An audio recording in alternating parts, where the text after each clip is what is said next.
Ay, di na siya, Cheria.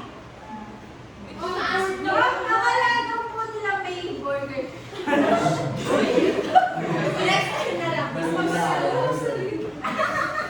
Ang kuya na upo na po, may speech daw kayo kung meron daw po kayo masasabi sa Club Jupiter.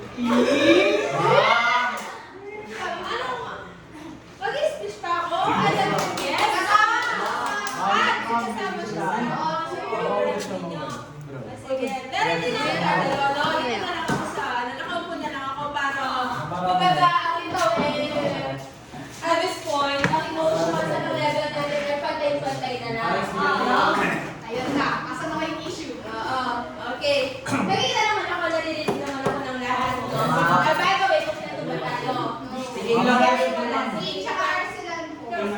Pero, papasok ba sila? Or hindi alam mo? Sige, hopefully for today, makompleto tayo sa ating final practice. Okay, now, kanina umaga, pinaplansya ko yung damit ko, of course, no? And then, I asked Ma'am Pia, yung Ma'am Pia, sabi sa kanya, naka-feel ka na ba? Sabi ko, itong graduation, this is color, sabi ko, parang it's quite different from the past years. Kasi, yung mga previous years, sabi ko ganyan, hindi, ang tanong pala niya sa akin, masaya ka naman ba? Sabi niya na mag-graduate na yung 12 Jupiter. I said, iba yung saya ko. Kasi sabi ko yung mga previous years, they are quite different. Why? Masaya ako kasi ang mga bata aalis na.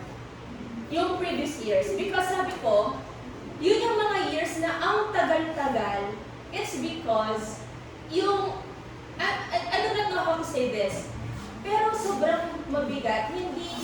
Iba kasi, yung mga previous years, no? Hindi sila naging madali sa aming mga teachers. Masyadong maraming ganap na basta hindi maganda. Dahil hindi maganda yung mga taon na yon, syempre, di ba ikaw na hindi nag-e-enjoy yung isang oras ang tagal? Kasi hindi na nag-e-enjoy eh. What more pa yung 10 months mo silang kasama? Ang tagal. Ngayon, ito, sabi ko, parang nabibigla yung utak ko, kako na, ay next week pala, mag-graduate na. It's something na for me, parang kailan lang, nagpa-final defense kayo, tapos parang after a week, mag-graduate na. Kasi after ng final defense, hindi na tayo kita-kita. Iba-iba na yung ginagawa natin. Okay? Now, the question is, masaya ba ako? Of course, masaya ako na mag-graduate kayo. Sino ba naman ang hindi? Sabi nga ng classmate ninyo kanina, you started 32 with 32 learners. Out of 32, 24 lang ang nakasurvive. Marami ang nawala. No? Masaya ba ako na nawala sila? Hindi. Pero masaya ako na majority of those 32 learners kasama ko ngayon mag-graduate because it's not an easy fit for you. Hindi siya madali. Nangyari anak na ang naging sitwasyon ninyo, kumbaga, hindi man kayo na training na mag-swimming, pero ginawa namin grade 12 teachers, nilagay kayo kaagad sa dagat. Specifically sa research. Wala kayong masyadong background sa research. Pagpasok ko, anak ko kataras, agad-agad, instructions turo, and then I was expecting na maganda ang output mo kaagad. For that, I admit na pwedeng shortcoming ko yon, but I want you to understand that at that point, I was also pressured. Why? Ang lagi ko sinasabi kay Ma'am Pia, pag napunta sa akin ang mga batang ito na walang alam, specifically sa research ng grade 11, babawi ako sa kanila, tuturuan ko sila. Yun kasi ang mantra ko. Marami sa inyo nagsasabi, ma'am, kasi ganito pong nangyari, wala kaming background. Na-pressure ako na, so dapat pala turuanan ako na sa lesson. At dahil sa pressure na yon, umabot na sa point na umiinit na palagi ang ulo ko, nagagalit ako, why? Because I wasn't feeling it. Feeling ko, I was not serving my purpose. I thought, hindi kita natuturuan ng maayos. Kaya tumataas ang boses ko, kaya pilit kitang dinidiretso, pilit kitang tinuturuan. Because again, ang nasa utak ko, I am a teacher, I must serve my purpose.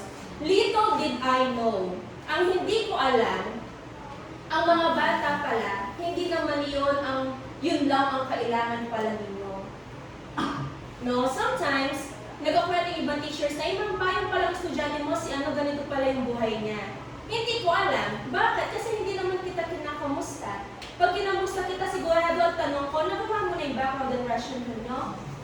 Okay na yung SOP nyo? Pero bilang ikaw, hindi kita kinamusta. That is my shortcoming, and for that, I would like to apologize. Kasi pressured ako sa naging trabaho ko bilang guro sa buhay mo. Ang hindi ko alam, hindi naman pala yun lang ang kailangan mo. Okay? Kaya nga, actually this part, it's not a tribute for me. It's a tribute for each and every one of you. It's not, again, an easy journey na you had your research, nag-culminating activity ka, nag-e-tech ka, nag-applied economics ka. Grade 12 is a whole different world. Pero nandyan ka. Nandito ka ngayon. I guess you are more matured now, you are more disciplined, mas alam mo na kung ano ang tatakatakin mo. Sabi ko nga, kanina kasi umaga pinagtatawa, hindi naman pinagtatawa, pero natutuwa sila sa t-shirt. Sabi nga nila, who would have thought that Mang Pai would wear such shirt? Tapos kahapon, nag-tiktok pa ako. Kasi nakikita ng mga teachers, puro daw mukha ko yung, I don't know, saan ako napopost. Kung lang sana sa Twitter, no? Sabi ko sa kanila, pinagbibigyan ko na sila dahil nag-enjoy din ako. At pangalawa, marunong kayong nakisama sa teachers nyo, not only to me. Marunong kayong nakisama. Kaya nga nung pinapanood ko yung video kanina, ang sabi ko, yung section na to, even without me, even without the touch of your teachers, yung pakikialam namin sa inyo, you yourselves, you are already solid. Hindi naman na kayo mabubuwag. Of course, physically, yes, kasi ang iba magka-college, ang iba magka-Canada. Canadian. Siguro magka-trabaho, I don't know. Pero, come to think of it, no, after 10 years, you're gonna go back, say yung memory, and they're gonna say, 10 years ago, I was a part of a section na so special. I cannot say, or I cannot think of any other word but the term special, na kayo mismo, hindi nyo lang napasaya ang sarili nyo, but you also made someone so happy. And that's me. Okay? I want to thank, really, alam na ako nga sabi, I want to thank each and every one of you because sobrang daming nangyari sa akin before I met you. Really. Napopost ako sa social media, pinopost ako ng bata, minumura ako sa social media. Why? Kasi dinrap ko daw siya, hindi niya alam, nanay niya ang nag-drop sa kanya. Pero ako ang sinisisi niya. Napupunta ako sa guidance counselor, why? Drugs. Naranasan ko ang marijuana na kalat-kalat sa classroom ko. Naninigarilyo sila, sasabihin ko na wag maninigarilyo, after a few minutes maninigarilyo ulit. Sasabihin sila ng ibang teachers, lalaban pa sila sa mga teachers. As in, sabi ko nga sa sarili ko, balakog ko pa rin. As in, yung mga past years na yun, talagang everything had a toll on me. Ayaw ko na. Tapos, eto na naman na kayo, darating kayo sa akin, enrollment. Parang pasi nyo during enrollment, magsimangon na ako. Kasi sabi ko, brigada, eskwela, kasi sabi ko, kumbaga sa kanta na, here we go again. Eto na naman, kasi may CR pa, so sabi ko, ang CR na yan, magiging den na naman ng paninigarilyo, den na naman ng kung ano na naman, etc.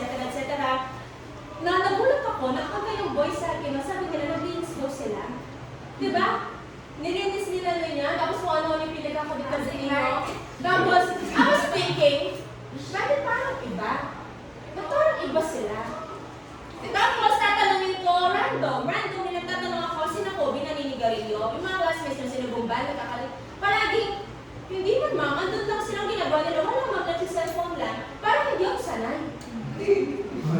Allow me to use your words, Iho. Hindi ako sanay na walang tarangkalan.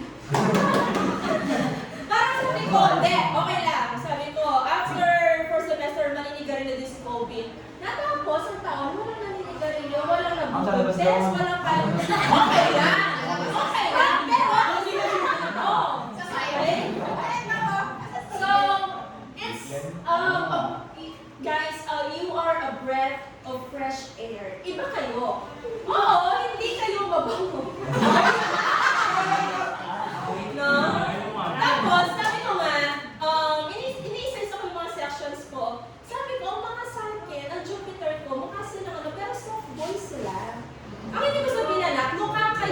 that. Natural lang naman yun.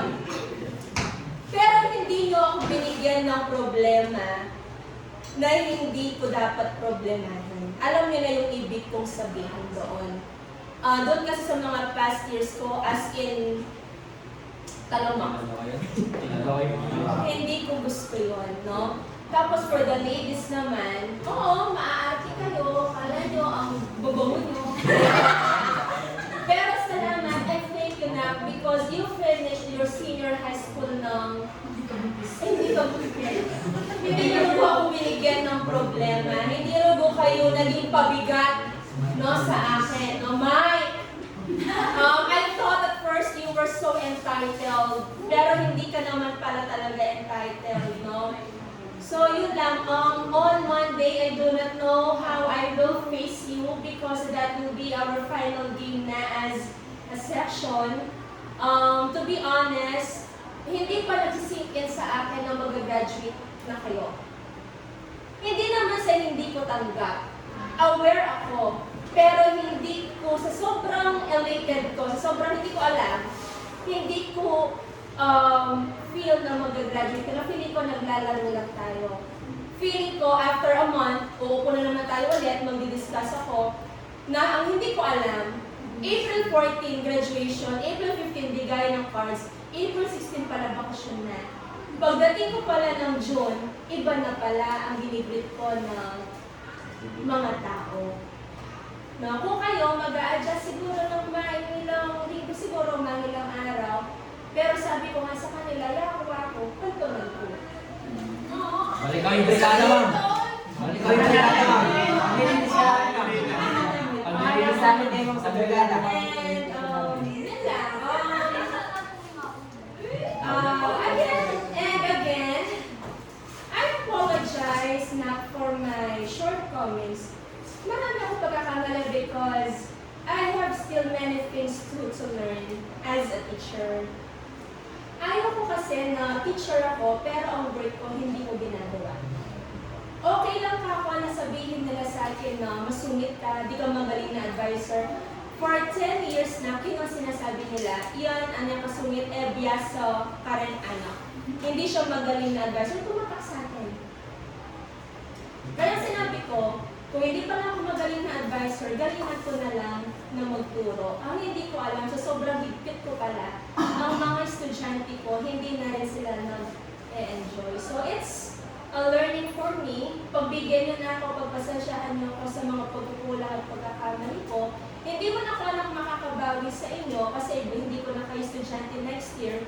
Pero yung mga lessons, itong ganaka, meron po itong lugod, meron tanong na kanako, nila po ito.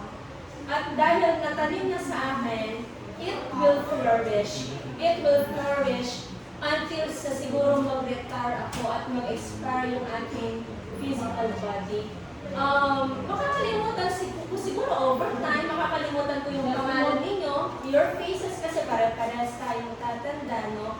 Pero ang sa akin, hindi na mawawala.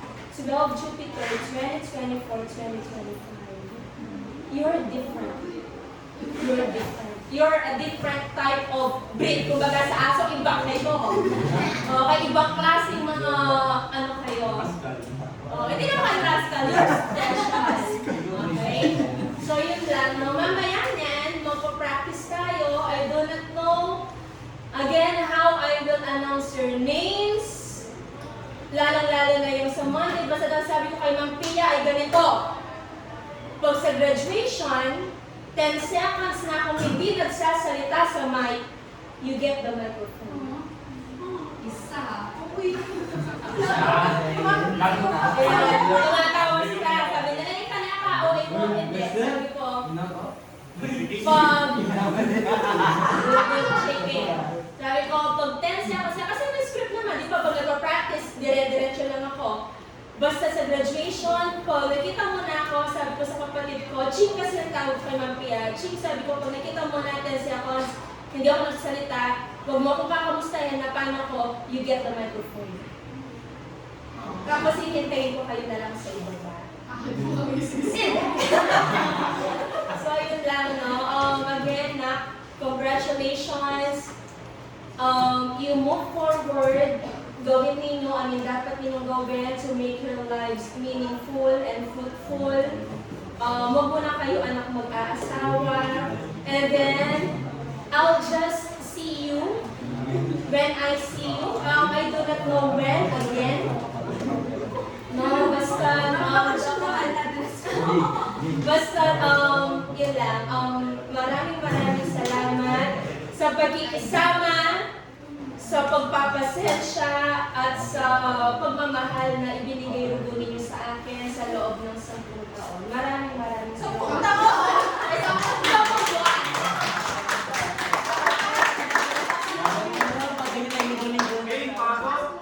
Okay? Halika na dito. Dahil ka mag-speech ka. Oh, ay may speech na.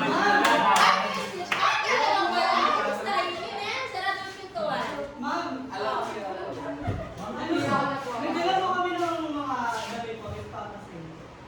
Damit? Magandang go! Let's do it! Okay, we get Ano yung para sa inyo? Bala ko tapos sa inyo yung sa akin sa inyo. Babalik tayo pag nakapag-dinner namin. Mamaya na! Kasi yung ganyan. Oras na. Uy, mamaya na! Oy, 12:45 dapat nandun na tayo, anak, no? Yung mga chino ninyo, kainin na ninyo kung Ano yan? Nasaan? Pinapon? Nasaan? Atong sa labas!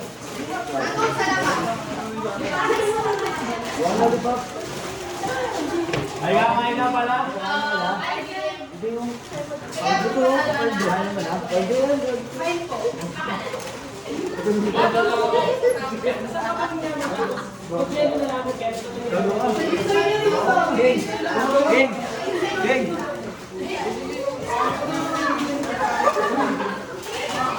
Tapos mag-iingat natin kasi.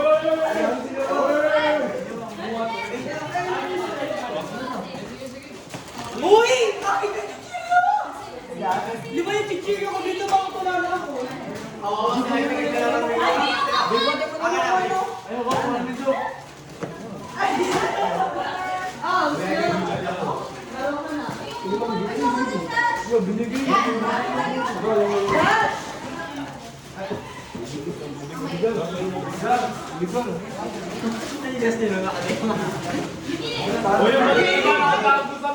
Michael!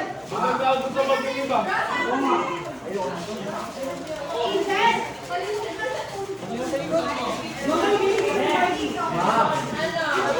Mama,